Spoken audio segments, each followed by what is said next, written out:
ഞാൻ നിങ്ങൾക്ക് Sachin Dev MLA sorry നിലവിൽ MLA അല്ല, തോറ്റല്ലോ, അദ്ദേഹത്തിന്റെ ഒരു പോസ്റ്റ് കാണിക്കാം. ഡിവൈഎഫ്ഐ നടത്തിയ ഒരു സമരത്തെ കുറിച്ചിട്ടുള്ള പോസ്റ്റാണ്. കാരണം എന്താണെന്നറിയാമോ?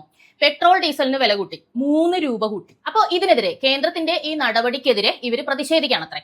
ഇനി നമുക്ക് കേരളത്തിലെ പെട്രോൾ ഡീസൽ വില ഒന്ന് നോക്കാം. ഇന്ത്യയിലെ മൊത്തം സ്റ്റേറ്റിലും ഒരു വില അല്ല എന്നുള്ളത് നിങ്ങൾക്ക് അറിയാമല്ലോ. അപ്പൊ ഞാനിത് എയിൽ നോക്കി കാണിച്ചു തരാം. അടിസ്ഥാന വിൽപ്പന നികുതി 30.08%, 27 രൂപ അല്ലെങ്കിൽ 29 രൂപ. എണ്ണവിലയ്ക്ക് അനുസരിച്ച് ഇതിൽ മാറ്റം വരാം. അധിക വിൽപ്പന നികുതി 1, കിഫ്ബി സെസ് 0.802 1, സാമൂഹ്യ സുരക്ഷാ പെൻഷൻ സെസ് 2 രൂപ. അങ്ങനെ മൊത്തത്തിൽ 1 ലിറ്റർ പെട്രോളിൽ കേരളം പിരിക്കുന്ന തുക 31 മുതൽ 33 രൂപ. ഇതിന് ഞങ്ങൾ എവിടെയാണ്, ആർക്കെതിരെയാണ് സമരം ചെയ്യേണ്ടത് എന്നൊന്ന് പറഞ്ഞുതരാമോ തോറ്റ MLA?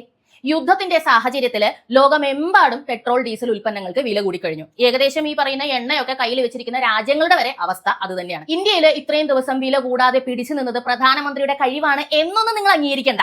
കേരളത്തിൽ തന്നെ ഇത്രയധികം സെസ് പിരിക്കുമ്പോൾ മിനിമം മര്യാദ കാണിച്ചുകൊണ്ട് മിണ്ടാതിരിക്കാനുള്ള ഒരു വിവേകമെങ്കിലും കാണിച്ചൂടെ? വെറുതെ അല്ല തോറ്റത്.